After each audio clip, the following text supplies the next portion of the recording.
Hi guys, welcome back to my channel. Finally എല്ലാ Real Madrid ആരാധകർക്കും വേണ്ടി ഒരു ഹാപ്പി ന്യൂസുമായിട്ടാണ് വന്നിരിക്കുന്നത്. ഒരുപാട് സീസണുകളായിട്ട് ഈ ഒരു താരത്തിന് വേണ്ടി റിയൽ മാഡ്രിഡ് അപ്രോച്ച് ചെയ്തുകൊണ്ടിരിക്കുകയാണ്. പക്ഷേ ആ ഒരു സമയത്തൊന്നും ബയൺ മ്യൂണിക്കിൻ്റെ ഭാഗത്ത് നിന്നൊരു ഗ്രീൻ സിഗ്നൽ കിട്ടിയിട്ടില്ല എന്നാണ് അറിയാൻ വേണ്ടി സാധിച്ചത്. പക്ഷേ ഇപ്പോൾ വരുന്ന റിപ്പോർട്ടുകൾ പ്രകാരം താരം തന്നെ റിയൽ മാഡ്രിഡിനെ അപ്രോച്ച് ചെയ്തതായിട്ടാണ് അറിയാൻ വേണ്ടി സാധിച്ചത്.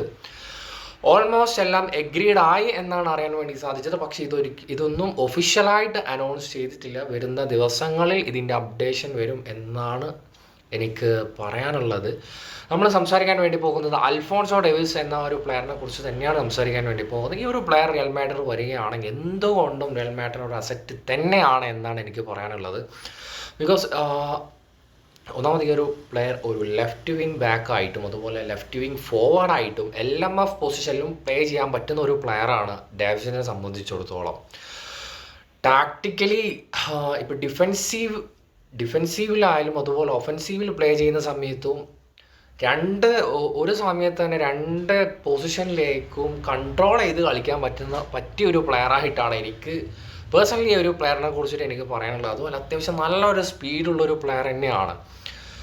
സ്പീഡിൻ്റെ കാര്യം ഞാൻ എടുത്ത് പറയാനുള്ള കാരണം കൗണ്ടർ അറ്റാക്കൊക്കെ വരുന്ന സമയത്ത് ഓൾമോസ്റ്റ് ലെഫ്റ്റ് വിങ് ബാക്കായിട്ട് കളിക്കുന്ന ഒരു പ്ലെയർ അത്യാവശ്യം ക്രോസ് കൊടുക്കാനും പറ്റണം, അതുപോലെ അറ്റാക്കിങ്ങിലും ഹെൽപ്പ് ചെയ്യാൻ വേണ്ടി പറ്റണം, ഡിഫെൻസീവിലും ഹെൽപ്പ് ചെയ്യാൻ വേണ്ടി പറ്റണം. അപ്പോൾ ആദ്യം വേണ്ടത് അത്രയും എനർജി വേണം, അതുപോലെ ആ ഒരു സ്പീഡിലെ ആ ഒരു പൊസിഷനിലേക്ക് എത്താനുള്ള ഒരു ടാലൻറ്റ് കൂടി വേണം. അങ്ങനെ ടോട്ടലി ഒരു പാക്കേജ് ആയിട്ടാണ് എനിക്ക് ഒരു പ്ലെയറിനെ കുറിച്ച് എനിക്ക് പറയാനുള്ളത്.